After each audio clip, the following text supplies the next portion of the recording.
Hi hello welcome to my channel. మీరు నా channel ఇంకా సబ్స్క్రైబ్ చేసుకోకపోతే సబ్స్క్రైబ్ చేసుకోండి. యాక్చువల్లీ వాళ్ళు వచ్చేసి జున్ను తయారు చేస్తున్నాండి. సో అది వీడియో పెడదామని చెప్పేసి నేనైతే చేస్తున్నా. జున్ను పాలు లేకుండా జున్ను తయారు చేస్తున్నాము. సో చాలామంది జున్నులో 2 టైప్స్ ఉంటాయండి. ఎందుకంటే దాన్ని పాలని విరగ్గొట్టి చేస్తారు తెలంగాణ స్టైల్లో. మనదేంటి అంటే అది గడ్డలా చేస్తాము. సో మాకైతే అలా గడ్డలా చేసింది అయితే బాగా ఇష్టము. సో ఆ జున్ను ఎలా చేసుకోవాలి అన్నది నేను మీకు చూపిస్తాను. సో జున్ను పాలు అయితే లేవండి, ఎలా చేస్తానో పాలు లేకుండా ఎలా చేస్తానో మీరు చూద్దరు.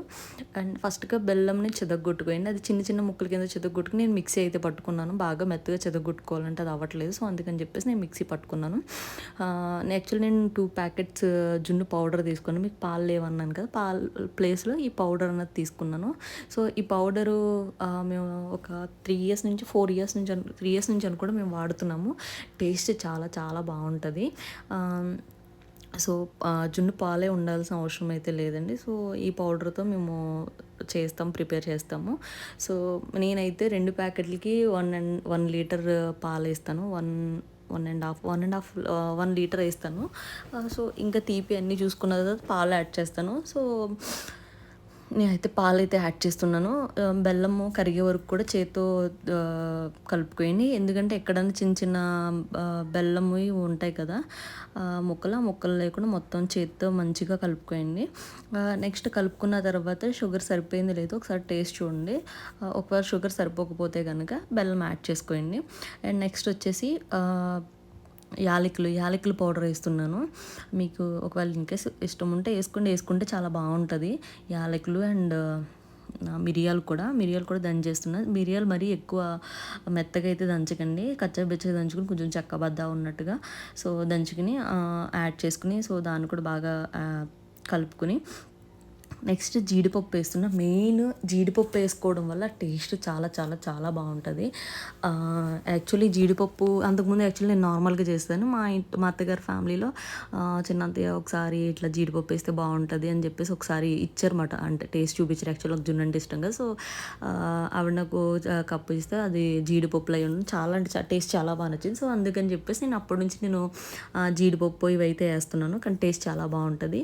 సో అంతా కలుపుకున్న తర్వాత మీకు చిన్న చిన్న గిన్నెల్లో మీరు దాంట్లో వేసుకుని ఇట్లా కింద స్టీమ్ చేసుకోవాలి. కింద వాటర్ వేసుకుని ఇప్పుడు ఇడ్లీ ఎలా అయితే మనం స్టీమ్ చేసుకుంటామో అలా స్టీమ్ చేసుకోండి. అలా చేసుకోవడం వల్ల అది గడ్డలాగా ఇది అవుతుంది. ఒకవేళ ఇన్కేస్ మీరు పెట్టుకున్న గిన్నెకి ఏమైనా ఆయిల్ అలాంటిది ఏమన్నా తగులుంటే కనుక అది గడ్డలా రాదండి, ఇరిగిపోతుంది. సో మంచిగా ఆయిల్ ఏమీ లేని దాంట్లో మంచిగా నీట్గా ఉన్న దాంట్లో వేసుకుని పెట్టుకోండి. సో అట్లా ఒక 10 మినిట్స్ 10 to 15 మినిట్స్ అలా సిమ్లో ఉడికిస్తే కనుక చాలా బాగుంటుంది. సో అది మధ్య మధ్యలో మనం తీసుకుని టెస్ట్ చేసుకుంటూ ఉండాలి. ఒక ఫోర్క్తో కానీ ఒక చాక్తో కానీ అలా టెస్ట్ చేసుకుంటూ ఉండి వచ్చేసుకోవాలి. చూడండి కనిపిస్తుందా గడ్డలు అయిపోయింది కదా. ఒకవేళ ఇన్కేస్ అది ఉడకలేదంటే ఇంకా పాలులాగానే అటు ఇటు కదులుతూ ఉంటుంది. సో నేను 2 అలా టెస్ట్ చేసుకున్నాను. టేస్ట్ అయితే చాలా చాలా చాలా బాగుంటుంది. ఒకసారి ట్రై చేసి చూడండి. జున్ను అయితే రెడీ అయిపోయింది. సో నేనైతే తీసి పక్కకు పెట్టేస్తున్నాను. దీన్ని వెంటనే వేడిగా తినడం కన్నా నెక్స్ట్ డే మార్నింగ్ తింటే చాలా బాగుంటుంది. వేడి మీద తినడం కన్నా చల్లగా అయిన తర్వాత తింటే బాగుంటుంది. సో చూస్తున్నారు కదా, నేను అలా 4 ఆటలో డివైడ్ చేసి నేనైతే పెట్టాను. సో కనిపిస్తుంది అది గడ్డలా ఉన్నది. సో అది చాలా అంటే చాలా బాగుంటుంది. సో ఫ్రిడ్జ్లో పెట్టుకుని నైట్ అంతా ఫ్రిడ్జ్లో పెట్టుకుని మార్నింగ్ తింటే కనుక టేస్ట్ చాలా బాగుంటుంది. సో అలా ట్రై చేయండి. వేడి మీద తింటే అంత మంచిగా అనిపించదు, టేస్ట్ కూడా అంత బాగా అనిపించదు. సో ఇది నా ఫేవరెట్ అండి జున్ను అనేది. సో చూసారండి జున్ను ముక్క గడ్డలా కనిపిస్తుందో, మీరు కూడా ఒకసారి ట్రై చేయండి. ఐ హోప్ మీకు వీడియో నచ్చింది అనుకుంటున్నాను. Thank you for watching.